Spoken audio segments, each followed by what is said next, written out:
Hi everyone, my name is Omar Richie, but you can call me Omar, and I'm on the Building New podcast with Esther. Let's get right into it.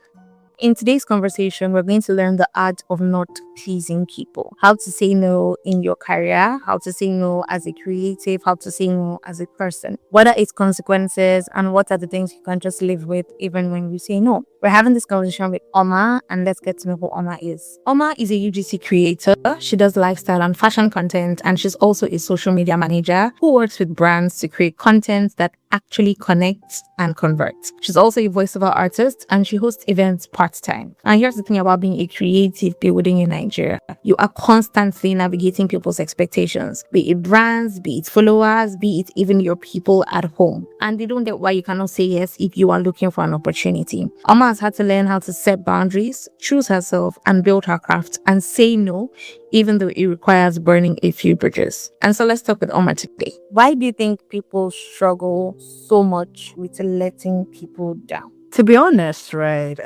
personally, I think that people are not used to saying no, but they feel like, oh, I can do it. Let me do it, right? It's not that much of a bother, which is true. But how many times would you go down that route? And there's really nothing wrong with that, to be honest. But personally, where I think I have a problem is where, it gets to a point where it's been taken for granted, right? Because there's really nothing wrong with disappointing people. I think we should normalize disappointing people. It's fine. Like, it's a part of life. I want to show up all the time, but sometimes I don't have the capacity to, right? It makes me a villain in your book. That's fine. There are times when people have also disappointed me. They're not able to show up for me when I need them. I didn't die that day. I'm still here, right? It's hurtful. It's disappointing. It feels like, oh my God, this person has done the worst thing to me. It's just another thing that didn't go well, another thing that didn't go as planned, another day you didn't get the thing that you thought you would get. You move on, really. So, yeah. I think people just like to be good people in people's books. So, we have this title that we call people that don't want to let others down. We call them people pleasers. And I want to know, do you think there's a difference between someone who is a people pleaser and someone who is just kind? And where do we draw that line? Because I could just really be a good person. Like, I just really like to show up for people. And then I could be doing something that somebody is like, hi, you don't like people walk all over you. Personally, this me, I can't take it, yada, yada, yada. But to me, I'm just nice. Right? So where can we draw? First of all, do you think there's actually a difference between just being a kind, good person and actually sucking up and, kissing ass and all of that? So Chimamanda Ngozi Adichie, she said, be kind, but don't be nice, right? You can be kind to people. As human beings, we have this, sometimes it's conscious, sometimes it's unconscious, where we take advantage of people. And there's this subtle need for validation and subtle need to be liked by people. I think people fear being, I know we now have social media where everybody can now see whatever they want behind their phones. But in real life, I think we are beginning to normalize disliking people and have it be okay. Like, it's actually, you don't have to like everybody, right? And everybody mustn't like you, because if then everybody likes you, it's a problem, right? Like, being liked by everybody, it's weird. How is that? I don't know. I find it weird, really. We're not perfect people. Whether we decide to admit to it or not. I have flaws in me that you won't like. It's probably the way I talk, or maybe the way my eyes look, or maybe how I handle things. There's just something you dislike about me. And that's fine. You don't have to agree with me all the time. Right. We just need to have an understanding. Or we don't even need to at all. Like, there's someone for everybody. Right. And now when it comes to doing things to please people, you're hurting yourself, really. I've had to learn to say no, and it's been one of the most refreshing things ever. The first few times I tried it, it sounded very heavy in my mouth, because I like it when people like me. But then I realized, I'm not doing the things that they're liking me for because I have the capacity to, but because I believe it'll make them happy and they'll like me if I do this, so I'm going to do it. Now, what that's doing to me, what that was doing to me was, it was causing me to not even realize that I had the capacity to say no. And nobody will die. Like, you'll be fine. You'll just be sad or upset that, oh, I did say no, but you find a way. I think what I also learned was people always find a way. There's always another alternative. So if you don't do it for them, someone else will. And when I clocked it, I was like, oh, cool. I mean, for instance, I'm a creator, right? And when I give you my rates and it doesn't work for you, and you try to persuade me to try to do it at the rates you're offering, Yeah. if it doesn't work for me and I don't see how beneficial it will be for me, collaboration, disability, nothing, I'd tell you no. And it's not because I cannot just close my eyes and do it, but I'm learning to not expend so much energy into things that don't necessarily pour back into me unless I just want to, right? And when I tell them no, I see that they find another creator.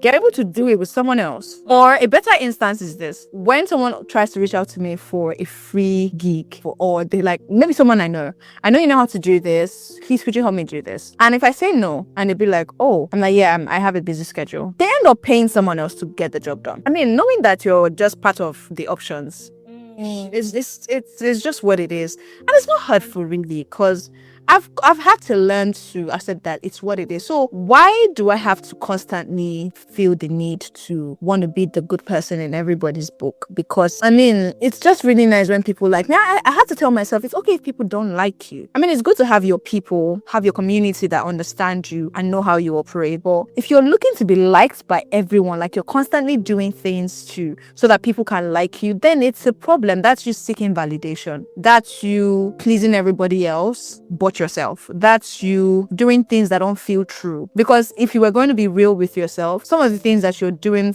to garner likes, you would do them on a normal, right? So I think honesty with oneself is truly important. Would I do this if I wasn't trying to get people to like me? Would I do this if people liking me didn't matter to me, right? Would I do this if this person would not even care if I did this or not, and they would still like me the same way? Not because I'm doing this thing for them, but they just like me, right? I think normalizing not being liked, normalizing not having everybody on your side, that's fine, really. Just have your people. Have people that you do stuff for, and you're not doing it because you want them to like you or you want to get on their good books, but because you genuinely wanted to do this for them. Yeah. Okay. So you speak like you have something that had happened and you're like, you know what? There are these things that people say, this broke the camel's back. You speak like something happened and you're like, you know what? It's okay. It's fine. Not everybody has to like me. Did you actually have an experience where you're like, I broke my back for this person and this still happened? So you know what? It's okay. If I can't do it, I can't do it. Was there like that kind of experience in your life? Yeah, I mean, I've had a few, really. Yeah. And it's not just in my career, but like also my personal life. And it's just come to make me realize that sometimes people don't even realize that like they don't even know that you're doing this so that they get to like you, but you're not just on that same level. Best to under promise and consistently keep at it than over promise and then not give your best to it, because sometimes you want to give your best but you don't even have the capacity to do it, show up that much, pour in that much energy, but because you've raised that standard, there's that expectation that it has to be this or nothing. Do you get it? So I mean, I had a job where it was like that, and thinking about it after a couple of months after I left the job, it had me just in retrospect that, oh yeah, I could have done this differently, and if I'd done this like this, it would have been this result, right? But then we thank God for experiences that allow us to see things clearly. It helps us just know how best to handle the common experiences that we get to have. So yeah, nothing lost. I mean, something lost, but nothing lost. So hinging on this last experience you just mentioned now, I want to ask a question. When you're trying to let someone down, you just said in retrospect, maybe you could have done this, done that, but it's okay, nothing lost. But when you're trying to let someone down, are there things you could actually do to make it better, or things you do that make it worse? Like, is there a better way to let somebody down? So I think that there are dynamics that are already in place that would determine how the person receives it. And I said that to say this: if you are that person who is constantly letting people down, then it's already attributed that that's how you are, right? But if you're someone who, to a good extent, you show up and show up well, and then one time you're unable to show up and you explain why you're unable to show up, I think that there's an exemption for that day. And then being able to make up for not being able to show up for that particular day, it shows that, oh, I genuinely did want to do this for you, but I didn't have the capacity to at the time. But I'm doing this differently right now for you to show you that, okay, I'm sorry I couldn't be there the other time. And there's also the other part where people also need to be understanding that people might actually want to show up for you all the time, but sometimes they don't have it in them too, right? It could be time constraints, it could be other events that are coming up. It could be the capacity generally. That's not a good time for them.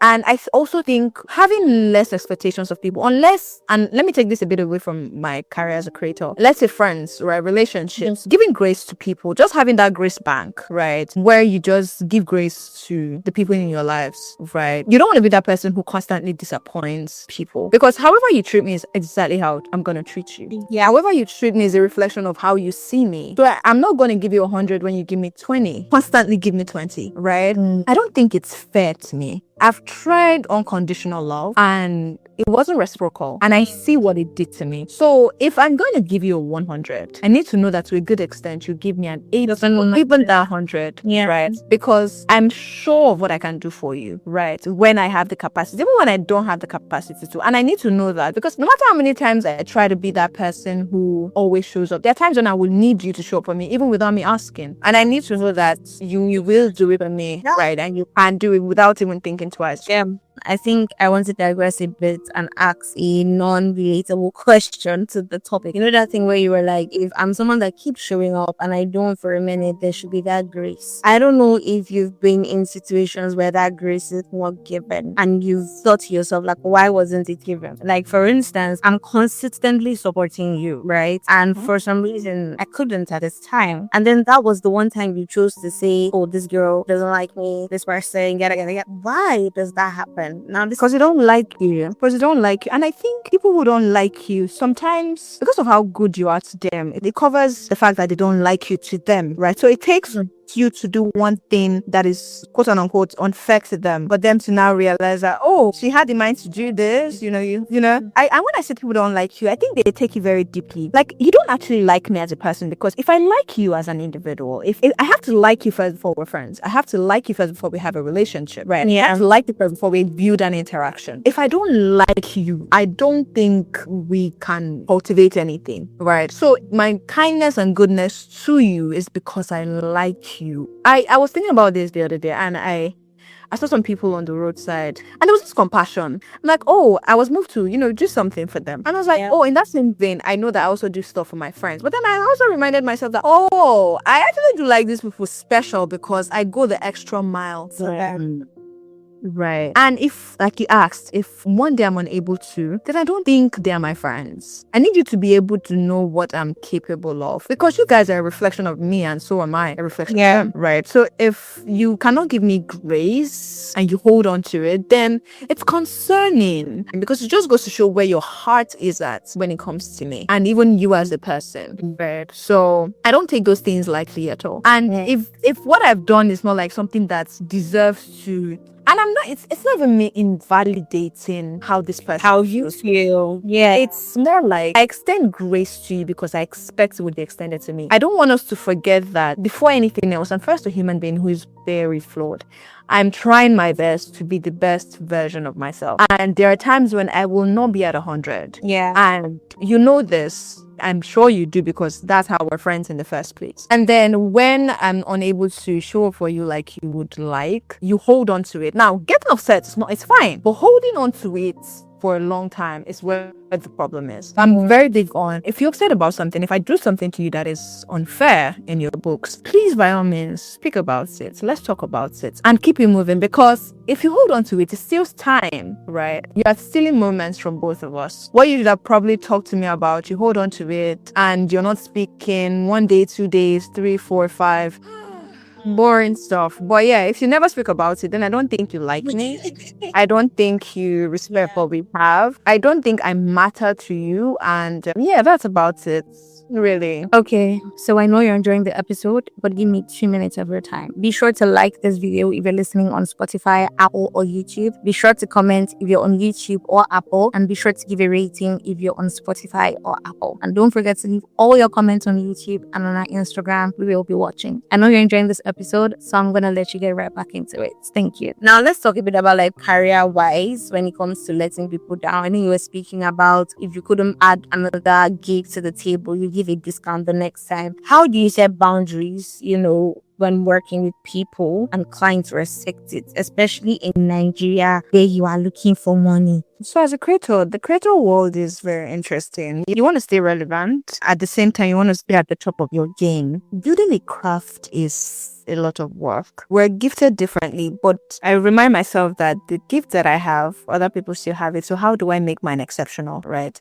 The creator space is now one where there are a lot of creatives. Oh my goodness, people are talented. So you want to stay relevant and you want to be very, very clear on what works for you and what does not work for you. It's a hard, long path, but it builds integrity and relevance more. It seems like you will seem like you're doing too much at some point, but when you have a vision of what you're building for your brand and as a brand, you do not take lightly the boundaries that needs to be instilled so that people who are working with you, people who are looking to work with you already get the info that this is what to expect when you want to work with this person and this is what not to expect. And as a creator that has been in the industry for a little bit, I'll tell you a few things that I've noticed. If you're good, people will reach out to you. It's now in your place to now decide whom do I want to work for and on what terms do I want to work with this person. You can't work for everybody. So make sure that you're very clear on what you want your brand to be known for and what you want to be known for, because there's a lot of word of mouth referrals that goes on. So if your deal with this person is not the clearest or it wasn't smooth and the person has to refer you to someone, that's the feedback they'll give, right? For example, you're coming to work with Omar and I have my rate card, I have my rules and regulations. If it's a video you want, I cannot do more than one revision on that video or more than 2 revisions, I beg your pardon. Now that is my policy. So whatever revision you want, make sure you watch the video very well. Play the left and But create the revision. but create the revision and send it in. Yeah. Right. And those little rules that just make up the brand goes a long way in helping brands who want to reach out to you or work with you understand how best to, liaise with you or, yeah. So you do that, you say, oh, this is my rate. And it doesn't work for me, it's too expensive. That's fine. What are you offering? If they don't share what they're offering, keep it moving. You don't want to look too hungry, but at the same time, you want to make sure that you give room for negotiation. So all these little things contribute to building the type of creator that you are. I know I still do gigs that are under my pay, but sometimes it's what is important in that moment. Do I need this cash now, or would I actually want to work for this brand? And collaborations are great as well. So it's just what matters at this point in my life, or at this point for my brand, right? Do you think that knowing who you are plays a huge role in this whole I don't have to be like everybody, or it's okay to set this boundary and all that? Yeah, man. When brands reach out to you, they're not working with the brand, they're working with the person behind the brand, the personality that brings this brand to life, right? So if you're not authentic, you can't keep up. Right. And if that authenticity in your own book means displaying a certain alter ego of yours, just make sure that you are real to that alter ego. Yeah. Right? Just create an identity there. Yes, that's the word I'm looking for. Create an identity that you can keep up with. We have a lot of characters. We have a lot of skills. Just create one that you can flow with.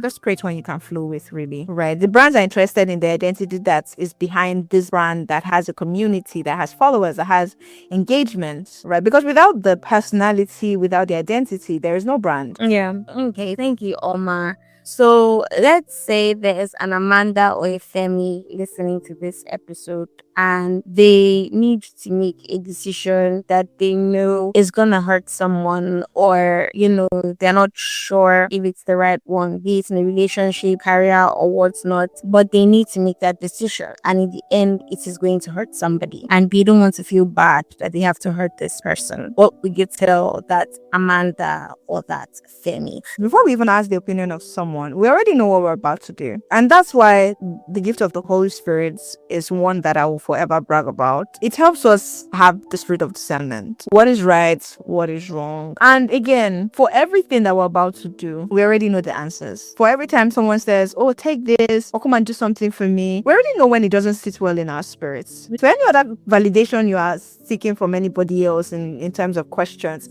it's just you trying to do the most. So search yourself on the inside. pray to God. Ask, what should I do? What is the best decision to make regarding this matter? And then listen to yourself, your inner self. Because I don't think it would ever actually lead you astray as long as you have the gift of the Holy Spirit. Pray about it. Be honest with yourself. I know I don't want to hurt this person, but if I end up now saying yes or saying no, who is it going to hurt more? Myself or this other person? Because you get to live with whatever decision you make. So you want to ensure that you're making the right one that is true to who you are as an individual. So yeah, my advice would be to pray. And sometimes it doesn't seem like it's the best decision in that moment when you finally made it, but just give it a couple months, give it a couple weeks, give it a couple years. Sometimes things happen for us and to us and we don't realize why they've happened, but they genuinely did happen for a reason, and it's okay. So even if you end up making a bad decision, please do not beat yourself up. There's room to learn, there's room to grow, there's room to make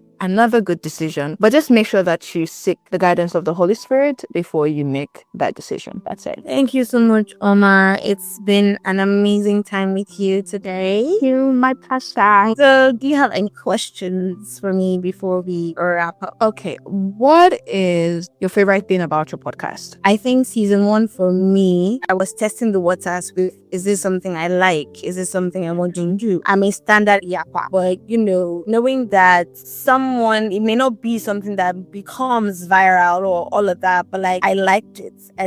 Oh no, take that back. Say it's really bad that it becomes something that is you need into existence. Don't sell the brand shorts. Give it time. Give it room to grow. Give it room. Breathe and speak life into it. Yeah, thank you very much. Okay, so pending when it becomes viral, it is something that I look forward to. Like in my week, no matter how it goes, I look forward to recording, editing, and uploading.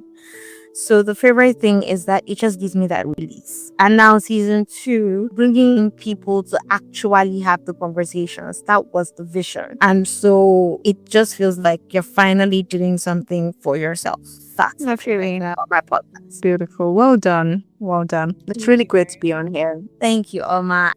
And because I did an abridged version of who you are, we're going to give you time, this few minutes, to let us know who is Omar, where we can find her, and anything she wants to let us know. Okay. Hi again. My name is Omar Surichi, and I think I'm on Facebook. I don't know. But yeah, you can find me on Instagram and on TikTok. Don't look for me on Twitter. You won't find me there. My handle, I beg your pardon, on Instagram is the Omar Black, as in TheOmarBlaq, and on TikTok it's the same thing. So yeah, that's me, Instagram and TikTok. Yeah, that's it. Thank you.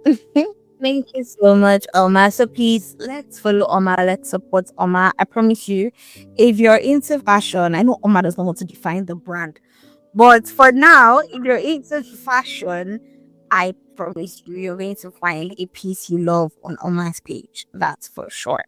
So thank you so much, Omar, for your time. Thank you. It's really great to be on here. I really hope we all enjoyed this episode. And until next time, keep building you and have an amazing Sunday.